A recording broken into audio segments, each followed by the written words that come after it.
Let's go. नमस्कार, सह्या hero चॅनलवर पुन्हा एकदा स्वागत. आज आपण थोडा वेगळा विषय घेतोय. सगळ्यांना आवडता जो विषय आहे तो आज घेतोय की बरेच लोक ट्रिपला जात असतात, म्हणजे भारत असू दे, भारताच्या बाहेर असू दे. भारताच्या बाहेर जाण्याची इच्छा खूप जणांची असते, पण त्याच्यामध्ये येतं बजेट. म्हणजे आतापर्यंत बरेचसे तुम्ही व्लॉग्स बघितले असतील किंवा ट्रॅव्हलर्सचे व्लॉग बघितले असतील. त्यात बजेट हे दाखवलं जातं, कमी बजेट, पण शक्यतो सामान्य वर्गाच्या हे बाहेरच असतं बजेट. तिथपर्यंत अजून सामान्य वर्ग पोहोचले नाही. पण आपण आजच्या पॉडकास्टमध्ये हा विषय घेतलाय की कमी बजेटमध्ये कशा पद्धतीनं करता येईल. त्यासाठी आज खास माझ्या बहिणीला बोलवलंय. ती असती खरी अमेरिकेत आता, रेणुका शाणे तिचं नाव. तर तिची खासियत अशी की तिला प्रचंड फिरण्याची आवड आहे. भारतात असू दे, भारताच्या बाहेर असू दे, तिला प्रचंड आवड आहे. तिनं मध्यंतरी एक टूर केली होती. ती साधारण 40 दिवसाची होती आणि तिचं बजेट होतं अंदाजे 3 लाख रुपये. तर 3 लाख रुपयात तिनं ती टूर केली होती. 2 जणांची. खास करून 2 जणांची ही टूर केली होती. तर त्यामुळे म्हटलं की आज आपण तिच्याबरोबर पॉडकास्ट करूया, कारण की ती खूप अत्यंत कमी बजेटमध्ये फॉरेन ट्रिप्स करते आणि नवरा बायको दोघं मिळून करतात. तर त्यामुळे म्हटलं की आज आपण तिच्याकडनं माहिती घेऊया, ती कशा पद्धतीने अरेंज करेल जेणेकरून त्याचा फायदा तुम्हाला सगळ्यांना होईल. तर सुरू करूया. पहिले ती मला सांग रेणुका, तू एक्झॅक्टली आता काय करतेस? सो मी एका IT कंपनीमध्ये काम करते, नॉर्मल जॉब करते. एक कॉन्टेंट रायटर आहे मी, प्रॉडक्ट मार्केटिंग करते. 9 to 5 टिपिकल. आणि ही फिरण्याची आवड तुला तर काय पहिल्यापासूनच आहे. मला सांग, पहिली जी टूर केली होती ती कुठली केली होतीस तू? सो पहिल्यांदा इटलीला गेलो होतो. सो सुरू असं झालं की आम्ही ठरवलं की केरळला जाऊ, खूप सुंदर आहे. आणि त्याचं जेव्हा मी बजेट काढत होते तेव्हा मला लक्षात आलं की इंडियात पण फ्लाईट तिकीट खूप महाग आहेत आणि हॉटेल्स पण महाग आहेत. कारण आपण इंडियामध्ये ट्राय करतो की आपण ऍटलीस्ट एका बेसिक सेफ हॉटेलमध्ये राहावं, एस्पेशली जर आपल्याबरोबर बायका असतील तर किंवा फॅमिली असेल तर. आणि ते करता करता मला असं लक्षात आलं की एवढ्या पैशांमध्ये इटलीची पण ट्रिप होऊ शकते. कारण की मी एक पुस्तक वाचलेलं खूप वर्षांपूर्वी, Europe on 1 euro a day. So 1 euro दिवसभरातून स्पेंड करायचं. आता ते खूप जुनं पुस्तक होतं, पण 1 euro अख्खा दिवस स्पेंड करून युरोपमध्ये कसं राहता येईल. सो तिथे काइंड ऑफ मला असं लक्षात आलं होतं की बजेटमध्ये किंवा खूप कमी पैशांमध्ये बॅकपॅकिंग ज्याला आपण म्हणतो त्या टाईपचे प्रवास लोक खूप करतात आणि ते पण खूप फुलफिलिंग आणि असे छान समाधानकारक असू शकतात. सो त्याच्यातून ठरवलं की केरळची ट्रिप करण्यापेक्षा तेवढ्याच पैशामध्ये इटलीची ट्रिप करू. सो ती पहिली इंटरनॅशनल ट्रिप. त्याचं बजेट काय झालं होतं? सो 17 दिवस गेलो होतो आणि त्याचं बजेट होतं 1,25,000 पर पर्सन. पण ह्यात सर्व इन्क्लुडेड होतं, म्हणजे साताऱ्यातून मुंबईला एअरपोर्टला जाणं, तिकीट, विजा, इन्शुरन्स घ्यावा लागतो, एअर तिकीट पण येत होतं, सगळं, विमान प्रवास, तिथे राहणं, खाणं, फिरणं. आणि 17 दिवसाची टूर होती. 17 दिवसांची टूर होती. मग मला अजून एक असं विचारायचं की लोक टूर कंपनीकडनं टूर करायचं बघतात आणि आपण तयार केलेला जो टूर असेल प्लॅनिंग, यात जास्त आपलं स्वस्त जातं का? नाही, नक्कीच आपलं स्वस्त जातं. कारण जेव्हा आम्ही ही आयटिनरी ज्याला आपण म्हणतो, म्हणजे ट्रिपचा आराखडा, रूपरेषा, ती जेव्हा पहिल्यांदा बनवली त्याच्यानंतर बिकॉज घरातल्यांना एवढा विश्वास नव्हता की हे मी करू शकेन, की जाऊ तिथे सगळं व्यवस्थित प्लॅन असेल. सो एखाद्या टूर कंपनीला जाऊन विचारलं की इथे इथे जायचंय, कारण की ठिकाणं तो शोधून काढलेली की हे पाहायचं आहे इटलीमध्ये 17 दिवसात. तर त्यांनी आम्हाला तेच 10 दिवसच त्याचं दिलेलं रूपरेषा करून, की 17 दिवस तर त्यांना विचारच नाही आला की इतके दिवस काय करणार. कारण की स्लो ट्रॅव्हल किंवा असं शांतपणे बघणं हे टूर कंपन्यांमध्ये नसतं. जनरली फास्ट बघण्याचं त्यांचा कल असतो, खूप गोष्टी उरकण्याचा कल असतो. आणि त्याचं त्यांनी आम्हाला 10 दिवसाचं तेव्हा 1,98,000 दिलेलं पर पर्सन, जे आम्ही ऍक्च्युली 17 दिवस म्हणजे 7 दिवस जास्ती आणि 1,25,000 मध्येच करू शकत होतो. ओके, म्हणजे 10 दिवस आपण जर केलं असतं तर अजून स्वस्त झालं असतं. नक्कीच. पण मला वाटतं की दिवसांचा फरक एवढा पडत नाही, कारण की हा आय थिंक सगळ्यात मोठा गैरसमज असतो ट्रिप करताना की कमी दिवस गेलो तर कमी खर्च होईल. पण सगळ्यात मोठा खर्च भारतातून जाण्याचा तिकीट्स, विजा आणि इन्शुरन्स असतो. आणि या तिन्ही गोष्टी तुम्ही 10 दिवस राहा, नंतर 20 दिवस राहा, तिकीट तर तुम्हाला परतीचं तेवढंच पडणार आहे. सो टेक्निकली जितकी लांब ट्रिप तुम्ही कराल तितकं तुम्हाला जास्ती बघता येईल, पण विमान प्रवासाचा आणि विजाचा खर्च तुम्हाला एकदाच या दरम्यान पडणार. सो एकंदरीत तिकडे राहणीमान एकंदरीत म्हणतात की राहणीमान महाग आहे, जेवण महाग आहे, तर खरंच आहे का? सो राहणं मला वाटतं की तुम्ही जर आता 5 स्टार हॉटेल्स किंवा 7 स्टार हॉटेल्स 3 स्टार हॉटेल्स असं एम करत असाल तर नाही, आपण आता हे करणार आहोत हे मिडल क्लास लोकांना, आपण जसे आहोत तशा लोकांसाठी. सर मला वाटतं आपण जेव्हा प्रवास करतो तेव्हा आपल्याला काय लागतं की आपण झोपायला एक स्वच्छ बेड जिथे ढेकणं नसतील आणि एक स्वच्छ टॉयलेट, होपफुली प्रायव्हेट, की कोणाबरोबर शेअर करायला लागू नये ते टॉयलेट, आणि लागलंच तरी निदान स्वच्छता असावी आणि एक सेफ एरियामध्ये, कारण की एरिया पण मॅटर करतो, आपल्याला भाषा येत नसेल तर या 3 गोष्टींची जी हॉटेल्स आपण इंडियामध्ये जर विचार केला तर त्यापेक्षा तिथे स्वस्त हॉटेल्स जास्ती आहेत असं मला वाटतं. आणि हॉस्टेल्स नावाची एक कॉन्सेप्ट असते की खूप लोक राहतात, जर तरुण लोक किंवा कपल्स नसतील त्यांना चालणार असेल की डॉर्म टाईप रूम, की एका रूम मध्ये भरपूर लोक, प्रत्येकाला आपापला बेड आणि खूप म्हणजे काय म्हणायचं त्याला प्रायव्हसी तरीही मेंटेन होते, पण ते पण एक चांगलं ऑप्शन, ते अजून स्वस्त असतं. आणि तिसरा सगळ्यात उत्तम उपाय जो आम्ही नेहमी निवडतो किंवा मी निवडते तो म्हणजे एअरबीएनबी, म्हणजे एखाद्याच्या घरी जाऊन राहणं. तर ते अजूनच स्वस्त असतं, कारण की त्यांचं राहतं घर आहे, एक एक्स्ट्रा खोली आहे, ते ती देत आहेत राहायला. सो तिथं पण सोयी व्यवस्थित असतात, खूपच उत्तम सोयी असतात. राधा तिथे मला वाटतं की घरासारखं घर मिळतं, कारण की मी व्हेजिटेरियन आहे, त्यामुळे मला बाहेर खाण्याचे भयंकर हाल होतात. सगळ्यात महत्वाचं की ही पूर्ण व्हेजिटेरियन आहे, 100% व्हेजिटेरियन आहे, आणि त्यामुळं ती अंड पण खात नाही, त्यामुळे 100% तिने जेवढ्या ट्रिप केल्या ह्या प्युअर व्हेज आहे, त्यामुळे ती उलट जास्त व्हेजिटेरियन लोकांना सांगू शकेल कुठं चांगलं व्हेज मिळतं, कशा पद्धतीचं व्हेज मिळतं आपल्याला, ती जास्त ते सांगू शकेल. करेक्ट. सो हा खाण्याचा थोडा हाल होतात व्हेजिटेरियन लोकांचे, कारण की व्हेजिटेरियन फूड जे मिळतं ते सुद्धा सॅलेड्स किंवा सूप्स असं असतं, जे आपण म्हणजे मराठी माणसांना आपल्याला काहीतरी पोळी भात भाकरी पाहिजे, तर तो जो मिसमॅच आहे ना तो एअरबीएनबी मुळे माझा सॉल्व्ह झालेला, की किचन असतं मोस्ट लोकांचं, आणि अशीच घरं मी बघायचे जे किचन वापरू देतील त्यांचं, आणि आपण ते फार आडा पसारा करणार नाही, पण एक थालीपीठ भाजणी नेली, खिचडीचं नेलं आणि करून खाल्लं, तर व्हेजिटेरियन लोकांना पण काही म्हणजे विशेष हाल माझे झाले नाही. बाहेर हॉटेलला अवेलेबल आहे. सो हो, नॉर्थ इंडियन आणि साऊथ इंडियन ह्या 2 गोष्टी अवेलेबल असतात सगळीकडे. म्हणजे युरोपमध्ये खूपच नॉर्थ इंडियन म्हणजे पंजाबी तुम्हाला सगळीकडे मिळेल, ते मोस्टली पाकिस्तानी किंवा बांगलादेशी लोक चालवतात, भारतीय लोक चालवत नाहीत, त्यामुळे चव थोडी वेगळी असते, तेलकट असतं थोडं आणि स्लाइटली महाग असतं असं मला वाटतं लोकल फूड पेक्षा, पण हाल तर नक्कीच नाही.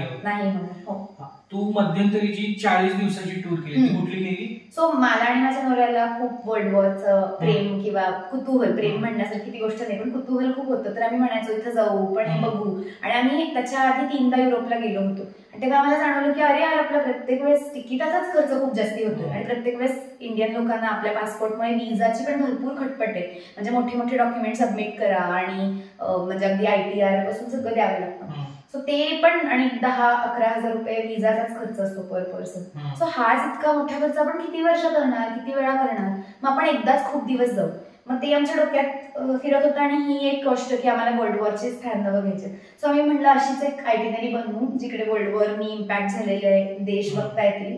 तर ते आम्ही 40 दिवस वेस्टर्न युरोपमध्ये गेलो होतो, आणि साधारण 8-9 देश आम्ही बघितले. 8-9 देश. आणि टोटल कॉस्ट किती आलं राहणं खाणं? आणि 3 लाख. 3 लाखात दोघांचे 40 दिवस. मग ते कसं केलं डिझाईन तुम्हाला सांगतो? 3 महिने जवळपास आधी मी ठरवलं की आता म्हणजे हे करायचंच आहे, आणि ह्याच्यासाठी so excel sheet typical open करून मी सुरू केलं की आधी मला कुठे कुठे जायचं आहे.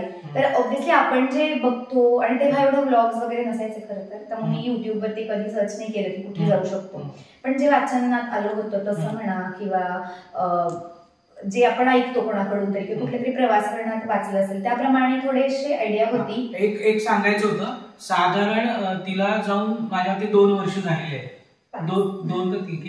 5 वर्ष झालेले. लॉकडाऊनच्या आधी गेली होती त्यावेळेस तिचं 3 लाख, म्हणजे आता जर ह्या बजेटनुसार जर काढायचं गेलं तर फार वाढ होणार नाही, 30 ते 30% तरी वाढेल. 3.5 लाख रुपये आपण पकडून चालू दोघांचा, पण 40 दिवसाचा. सो इन्फ्लेशनमुळे थोडं वाढेल नक्कीच, पण तेव्हा सुद्धा आम्ही जेव्हा ते 3 लाखात केलं तेव्हा साधारण त्याच ट्रिपला एका टूर कंपनीचं 10 लाख रुपये तरी नक्कीच लागले असते. म्हणजे तेवढं आम्ही बघितलं किंवा तेवढं आम्ही एक्सप्लोअर केलं जातं. सो सुरू तसं केलं, प्रवास करताना पण खूप वाचली होती, मुलांचं जावे त्यांच्या देशा वगैरे. सो असं थोडं थोडं हंगेरी बघायचं, थोडं हे बघायचं असं डोक्यात होतं. आणि मग काही काही वेबसाईट्स आहेत ज्या अजूनही खूप अमेझिंग कॉन्टेंट देतात. तर forders.com म्हणून एक वेबसाईट आहे आणि fromers.com, हे 2 वेबसाईट्स नेहमी मी वाचायचे. त्याच्यामध्ये खूप लोकल ट्रॅव्हलर्स त्यांचा एक्सपिरियन्स देतात. जसं साताऱ्याचं आपण चांगली माहिती देऊ शकू की साताऱ्यात काय बघायचं, हे लोकलनी सांगणं वेगळंच पडेल. तसं लोकल लोकांनी दिलेली माहिती त्याच्यावरती खूप जास्ती होती. लोनली प्लॅनेट आय थिंक खूप जणांना माहिती आहे, त्यांची खूप गाईड आणि पुस्तकं असतात, त्यांचं पण खूप म्हणजे अभ्यासपूर्ण सगळं वर्णन असतं प्रवास वर्णन. आणि ट्रिप ॲडवायझर, तर ट्रिप ॲडवायझरवरती मोठी कम्युनिटी आहे. आजकाल लोक फक्त रिव्ह्यूज वगैरे वाचायला जातात रेस्टॉरंट्स आणि हॉटेल्सचे, पण ऍक्च्युली ती खूप मोठी ट्रॅव्हलर्स कम्युनिटी की मला अमुक पॉईंट टू अमुक पॉईंट जायचंय आणि मला ट्रेन सापडत नाही किंवा भाषेचा प्रॉब्लेम होतोय, मला ऑनलाईन सापडत नाहीये बुकिंग करायला, तुम्ही कसं करू, अशा टाईपचा कुठलाही प्रश्न तुम्ही विचारला ना की तुम्हाला अनेक लोक जगभरातली जी खरं खरं जाऊन आली आहेत ती तुम्हाला मनापासून मदत करतात. हे सगळं फ्री असतं, ती कम्युनिटी पूर्णपणे फ्री आहे, त्याच्यात काही प्रीमियम मेंबरशिप वगैरे नाहीये. ट्रिप ॲडवायझर कुठल्याही टाईपचा प्रश्न. आणि मला तर वाटतं मोस्टली मी जेव्हा प्रश्न विचारायला गेले ना तेव्हा तसा प्रश्न कोणतरी ऑलरेडी विचारलेला असायचा, त्यांच्या उत्तरातून पण आपल्याला उत्तर मिळून जायचं. पण मला जर असा डाऊट असेल की मी बर्लिनमध्ये किती दिवस राहू, मला अमुक अमुक गोष्टी खूप आवडतात, हिस्ट्री, आर्ट, कल्चर, तर रेकमेंडेशन ते पण द्यायचे की इथे 8 दिवस घालो, मिनिमम 5 दिवस घालो. हे जे आपल्याला लोकल्स कडून मिळतं, तर ते 4 वेबसाईटवरून ठरवलं की हे आपण करूया. तर तशी पहिला आयटिनरी बनवली की मला कुठे कुठे जायचं आहे, कुठल्या कुठल्या छोट्या छोट्या गावांमध्ये जायचं आहे, तिथून सुरुवात झाली. ओके. आणि एअर तिकीट कधी बुक केलं? एअर तिकीट माझा साधारण स्वीट स्पॉट आहे की 52 दिवस आधी एअर तिकीट बुक केलं की सगळ्यात स्वस्त मिळतं.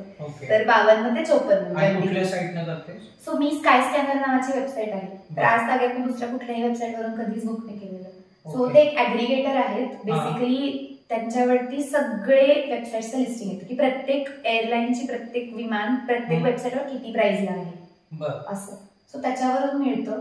आणि मग म्हणजे मी नेहमी सॉर्ट बाय प्राइस, स्वस्तातलं महाग असं, स्वस्त ते महाग असं दाखवा आणि मग तसंच चूज केलेलं आहे फ्लाईट. आता समजा मी ठरवलं की मला जायचं, आता तू जी टूर केली ती मी करणार आहे आणि मी एअर तिकीट पण बुक केलं स्काय स्कॅनरवरनं, पुढचं बुकिंग मला काय करायचं? सो माझं म्हणणं आहे की पहिला तुम्ही एअर तिकीट बुक केलं तर तुम्ही next thing first you should do is visa.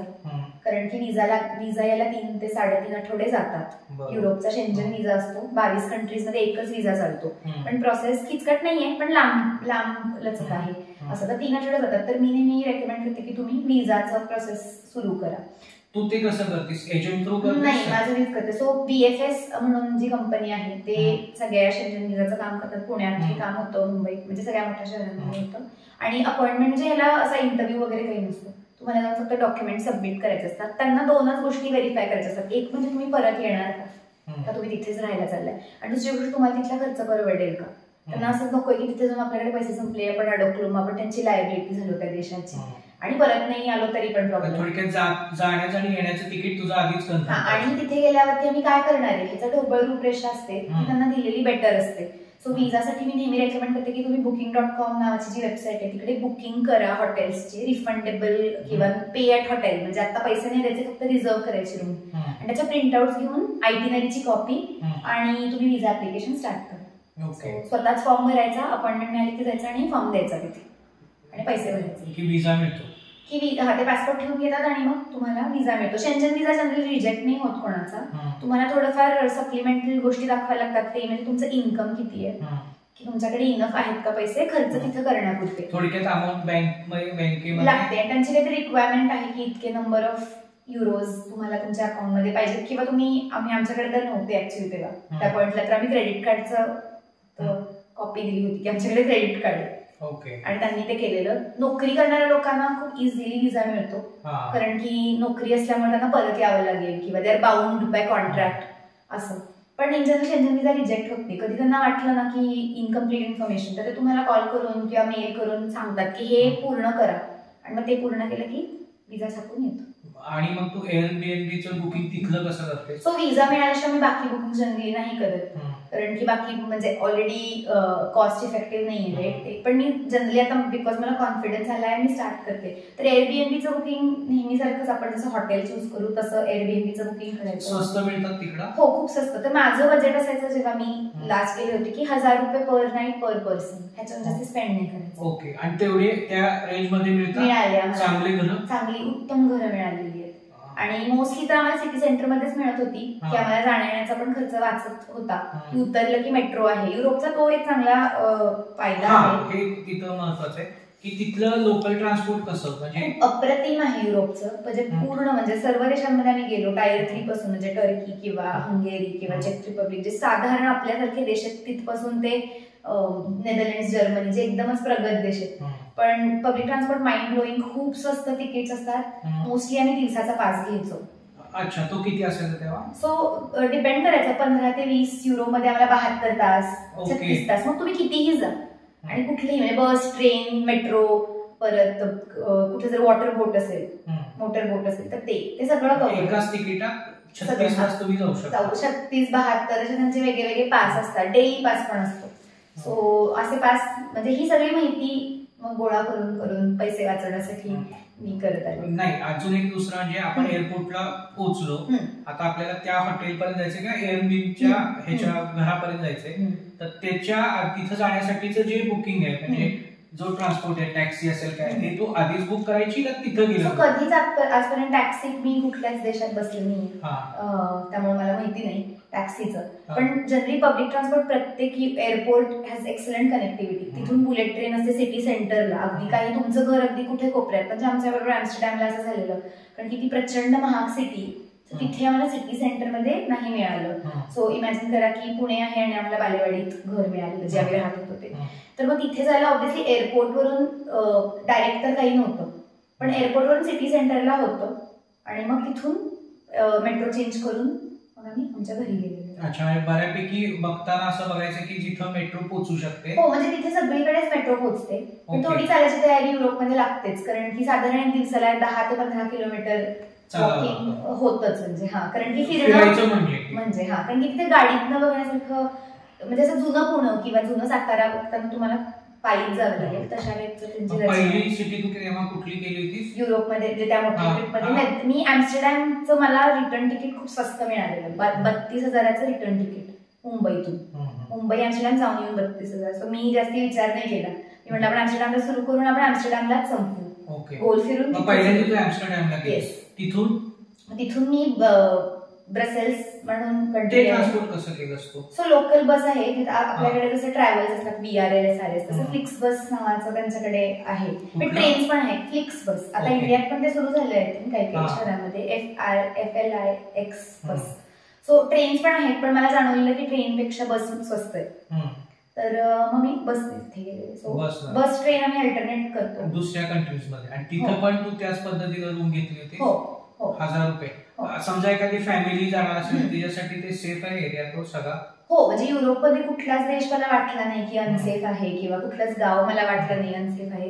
काही काही गोष्टी, काही काही गावं जास्ती पार्टीसाठी फेमस आहेत, जसं की ॲम्स्टरडॅम आहे नेदरलँड्स मधलं, किंवा बुदापेस्ट म्हणून जे आहे हंगेरीमधलं ते गाव असेल, तर तिथे जास्ती यंग क्राऊड येतो पार्टी आणि ह्याच्यासाठी. पण अनसेफ ऍब्सोल्युटली कुठेच नाही. म्हणजे या कुठल्याच देशामध्ये इंग्लिश भाषा इतकी कॉमनली बोलत नाही, पण एकही रात्र, एकही दिवस अनसेफ वाटलं नाही 11-12 वाजेपर्यंत बाहेर फिरताना. आणि आपण ज्यांच्याकडे राहतो ते लोक कसे असतात? म्हणजे आपल्याकडे आदरात इतके भरपूर असतं भारतात, तसंच त्यांच्याकडे आहे? हो, सो हा अनुभव मला अमेरिका आणि युरोपमध्ये खूप वेगळा आहे. सो अमेरिकेत जनरली एअरबीएनबी जरी बुक केलं तरी ते त्यांच्या घराचा एक वरचा मजला किंवा आउट हाऊस असं देतात, किंवा एक एक्स्ट्रा घर आहे त्यांचं, रेंटल घर आहे किंवा असं. त्यामुळे त्यांचा आणि आपला काही संबंध येत नाही. तर ते असं कम्युनिकेशन व्यवस्थित करतात की इथे किल्ली ठेवली आहे, त्याला लॉकर आहे, त्याचा कोड देऊन तुम्ही भेटतच नाही, तुम्ही त्यांच्या घरी राहताय त्यांना. तर त्यांच्याकडे एवढं काही आदर तिथे असं जाणवलं नाही. पण युरोपमध्ये एकदम म्हणजे भारतीय लोकांना प्रचंड प्रेम करतात ते लोक. त्यांना प्रचंड आपल्याबद्दल क्युरिओसिटी असते की हे लोक कसं आहेत, त्यांचं कल्चर आणि आपलं कल्चर असं.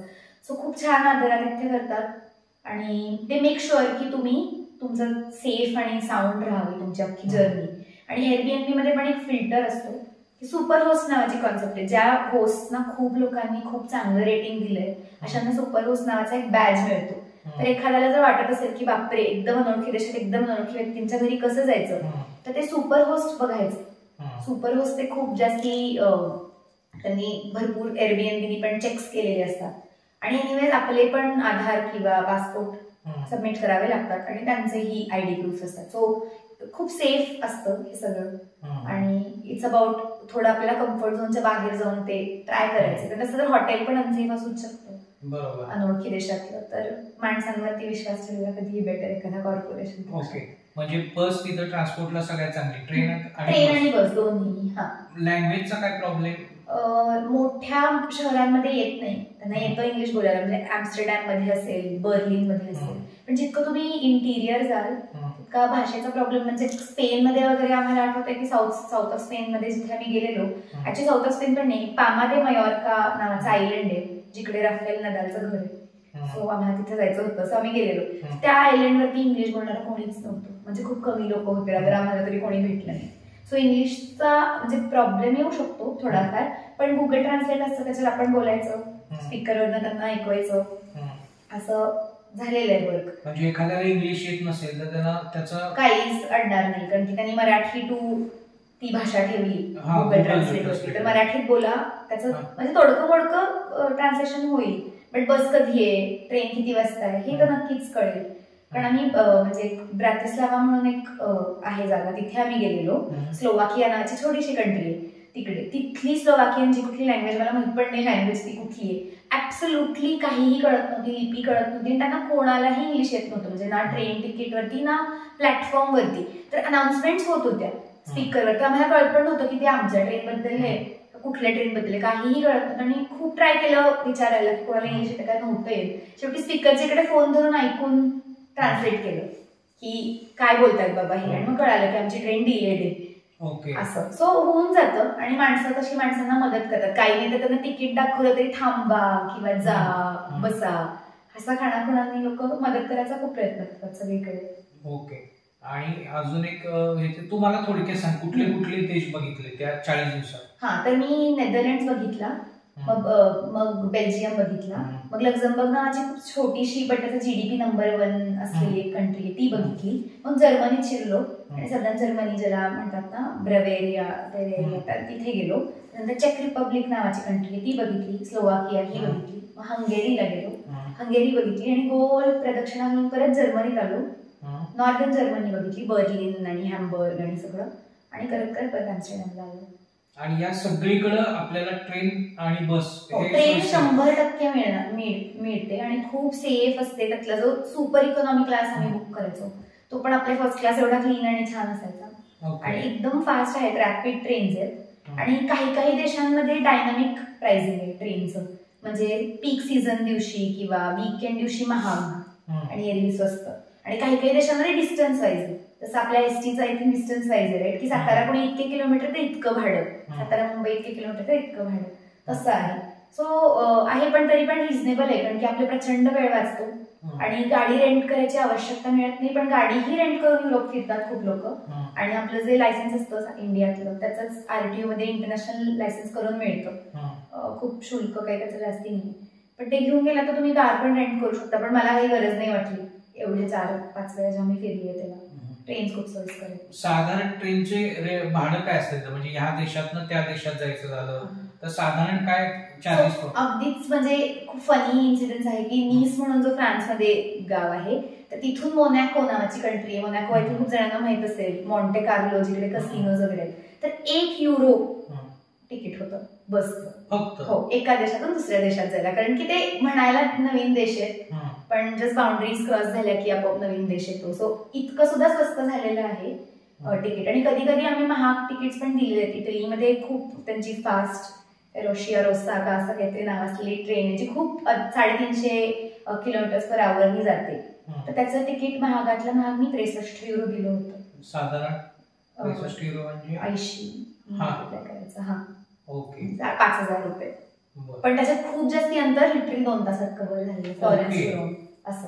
हा, म्हणजे ते साधारण विमानापेक्षा ट्रेन सोयीस्कर पडते, कारण एअरपोर्टला जाणं एअरपोर्टचं चेक इन, विमान उतरणं यापेक्षा ट्रेन नक्कीच फास्ट. ओके.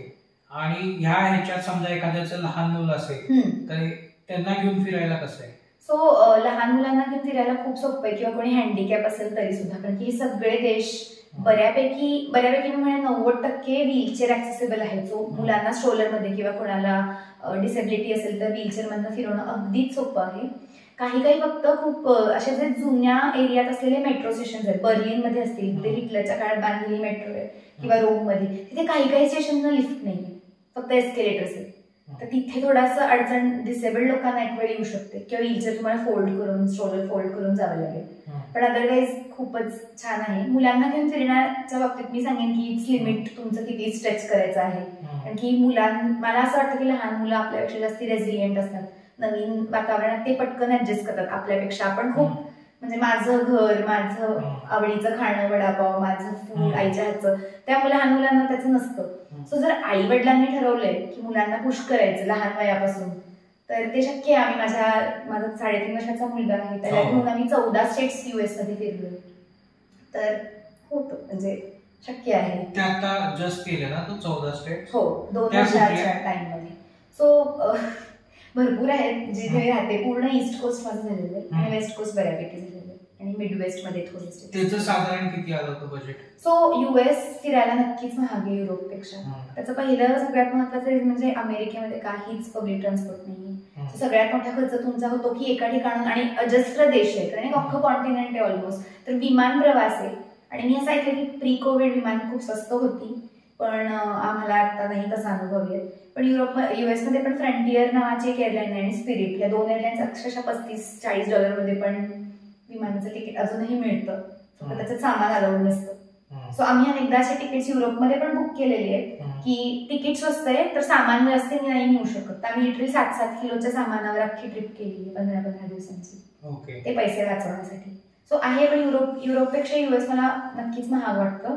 आणि त्याचा साधारण एक, आता मी कोलोराडोला रिसेंटली गेलेले, तर 10-11 दिवसांचा खर्च $3,000-3,500 झाला होता. सो मला वाटतं की तो स्लाइटली महाग आहे म्हणजे युरोपपेक्षा. म्हणजे पटकन फिरायचं असेल तर युरोप नक्कीच बेटर आहे, कारण की तिथे जास्ती टुरिस्ट फ्रेंडली आहे, स्वस्तात घरं मिळतात खूप. आणि अजून कुठले देश तू आता जाणार आहेस असं? सो आता तरी असा विचार नाहीये इमिडिएटली, कारण की US खूप अजस्त्र आहे. पण मेक्सिको मध्ये जायची खूप इच्छा आहे मला, आणि सदर्न अमेरिका एक्सप्लोर करायचंय, कारण की तिथे मी नीना प्रभूंचं दक्षिण रंग नावाचं पुस्तक लहानपणी वाचलं, तर त्यांनी ते एक्सप्लोर केलेलं. तर त्याच्यात खूप जे देश आहेत, अमेझॉन रेन फॉरेस्टच्या अराउंड, पेरू, कोलंबिया, ब्राझील, अर्जेंटिना, तर ते जायचा विचार आहे, पण बघूया. अच्छा. आणि अजून थोडं वेगळं असं विचारायचं होतं की एखाद्याला टूर करायची, आता मी समजा मला करायची, मी गेलेलो नाहीये परदेशात, पहिल्यांदाच चालू, तर सुरुवात कुठल्या देशापासून करायची?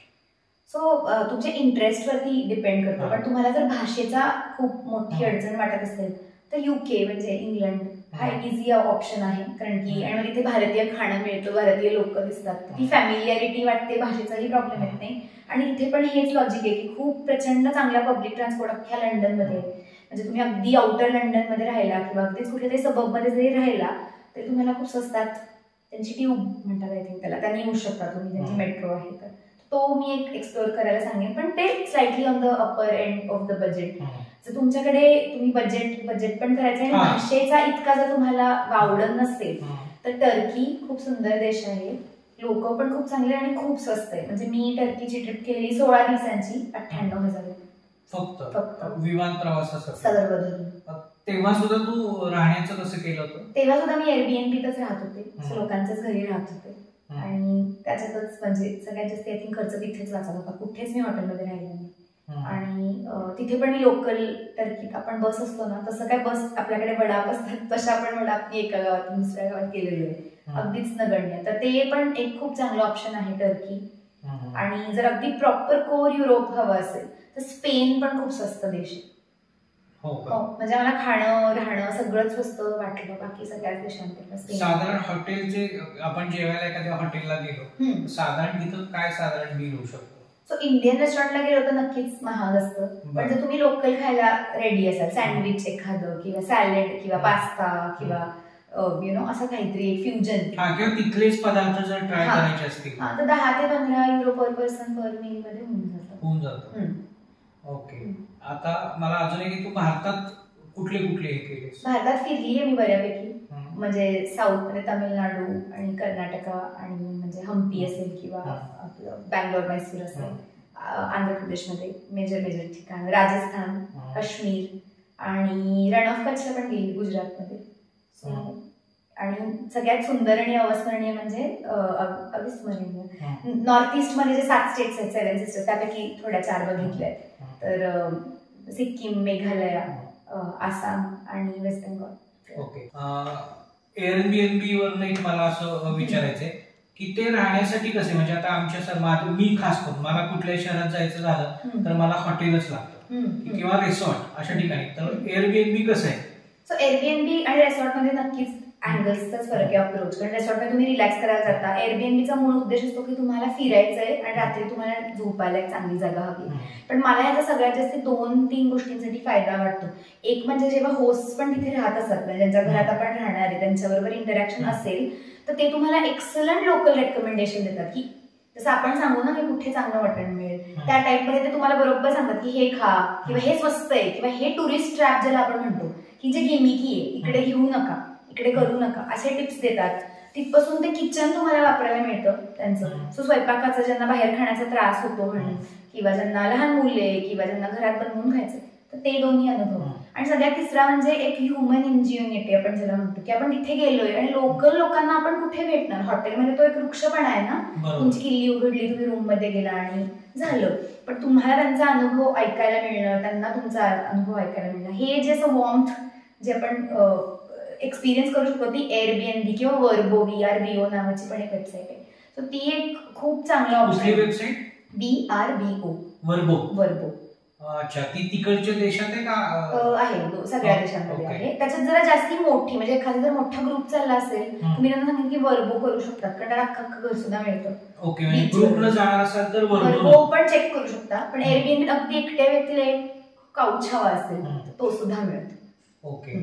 म्हणजे आता मला हॉटेलमध्येच राहायला खूप आवडतं, पण मग तू मला कसं सांगू शकशील की नाही एअरबीएनबी ह्यासाठी बरोबर आहे? सो एअरबीएनबीला जा, म्हणजे तिथल्या लोकल व्यक्तीला तू भेटशील आणि तुला ऍक्च्युली कळेल की एखाद्या गावातलं लाईफ कसं आहे. सो आपण एक जर टुरिस्ट अँगलनी बघतो, त्यापेक्षा एक लोकल अँगल तुम्हाला त्यातून अनुभवायला मिळेल आणि तुझे पैसे नक्कीच वाचतील.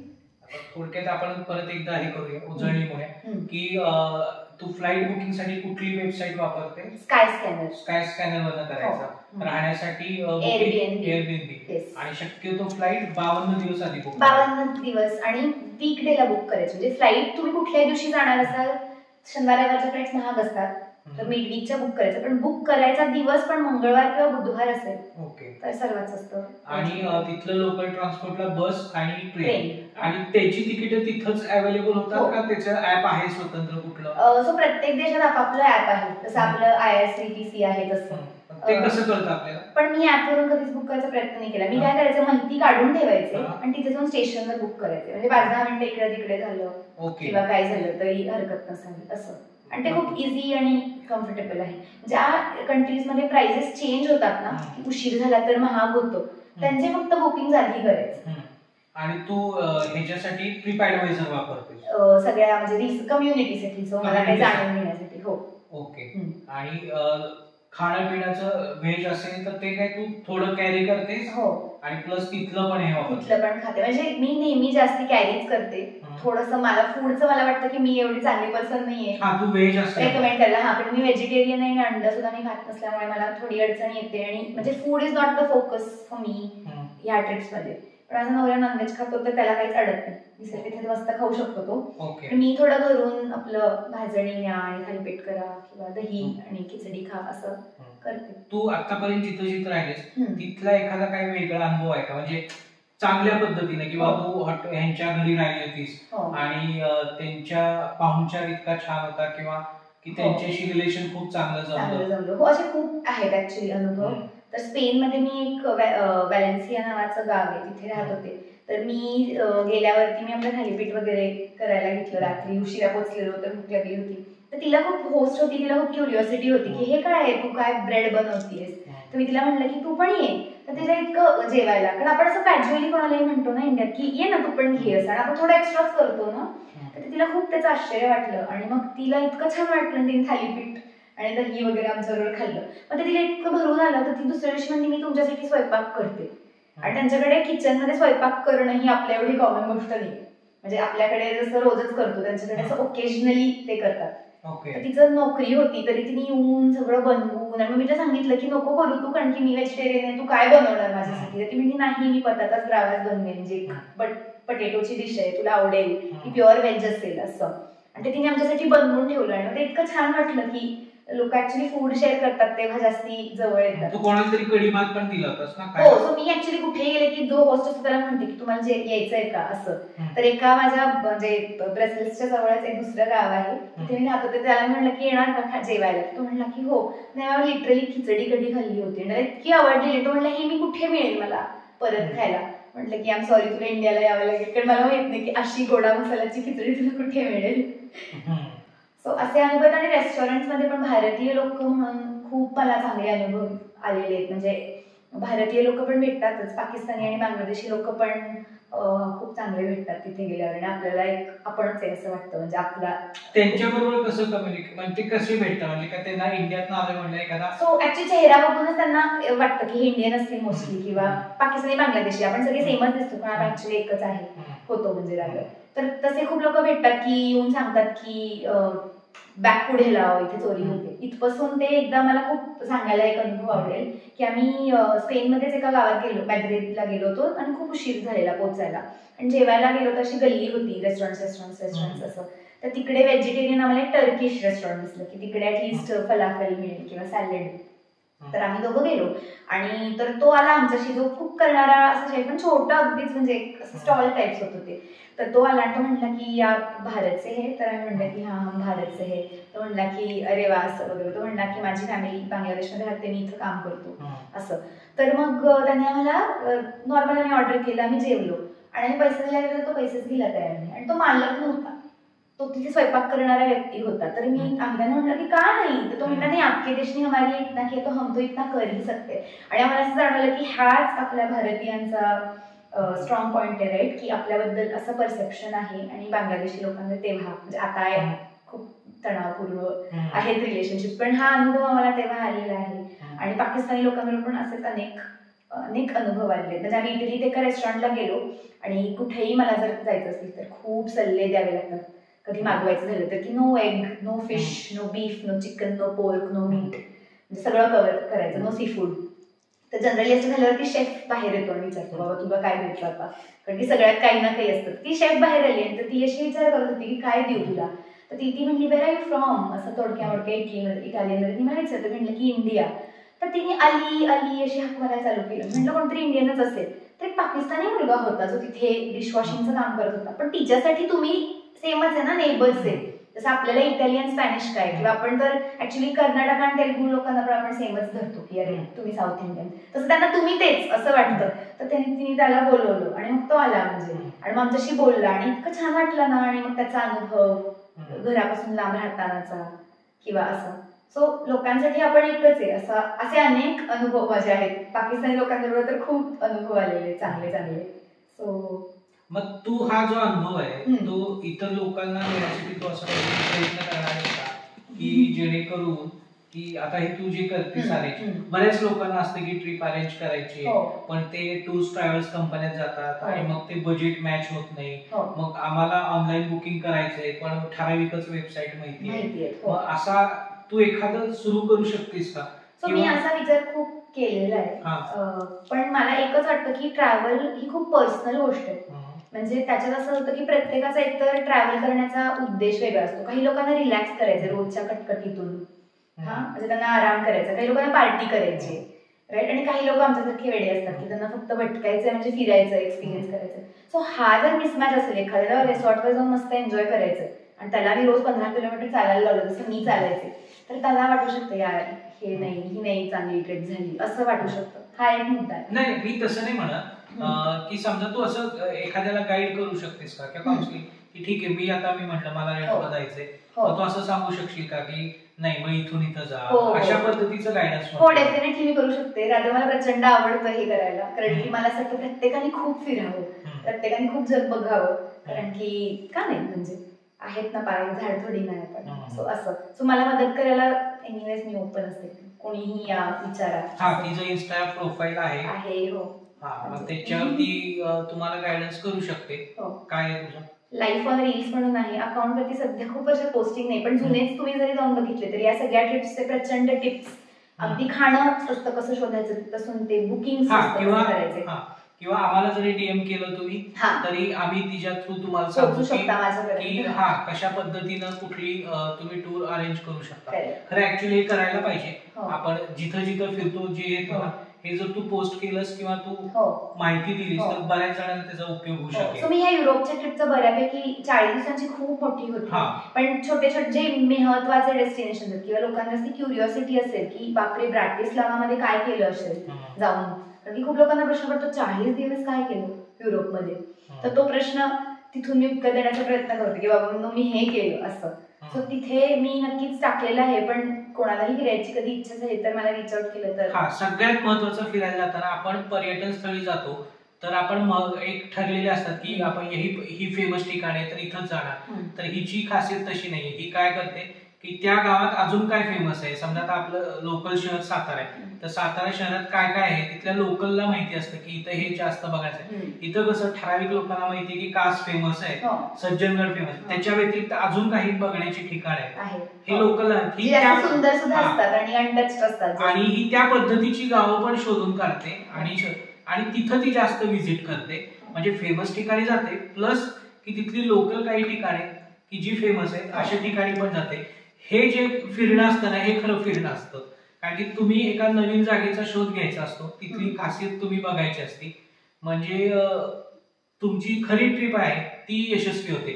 तर हाच आमचा आजचा प्रयत्न होता की तुम्हाला स्वस्तात कशी ट्रिप अरेंज करता येऊ शकते ह्याची थोडक्यात एक माहिती द्यावी. जी तिनं दिलेली आहे ती तुम्हाला आपोआप तिनं सांगितलेलं एक बघितलं किंवा तुम्ही ते जर फॉलो केलं तर तुम्हाला कोणतीही ट्रिप सहजरित्या स्वस्तात होऊ शकते. तर तुम्हाला आजचा आमचा पॉडकास्ट कसा वाटला तो नक्की सांगा. आमच्या चॅनलला लाईक करा, शेअर करा, सबस्क्राईब करा आणि बेल आयकॉन दाबायला विसरू नका. थँक्यू.